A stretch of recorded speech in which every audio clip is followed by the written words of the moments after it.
दोस्तों आज बनाने वाले हैं एक हीटर, इसलिए हमने 2 हीटर यहाँ पर ले लिए हैं एक साइज के। तो चलते इसे आपस में जोड़ देते हैं। जोड़ने के बाद चलते इसे बनाते हैं।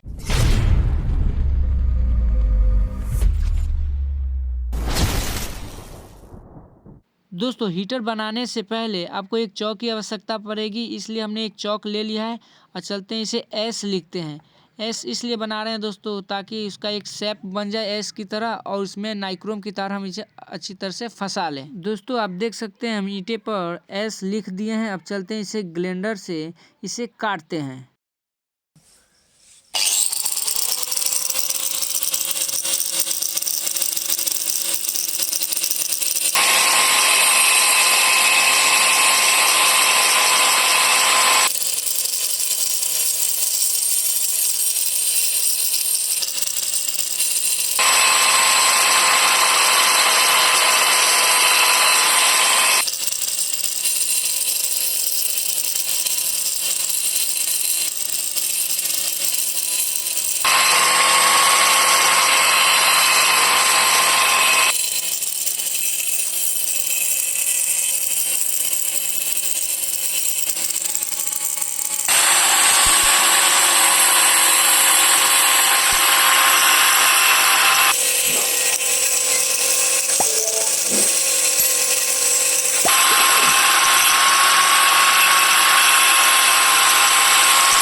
फाइनली दोस्तों हमने ईंटे को ग्लेंडर की सहायता से इसे कट कर दिया है एस की शेप में। अब चलते हैं नाइक्रोम का तार इसके एस की शेप में लगा देते हैं। लगाने के बाद हम इसे चालू करेंगे।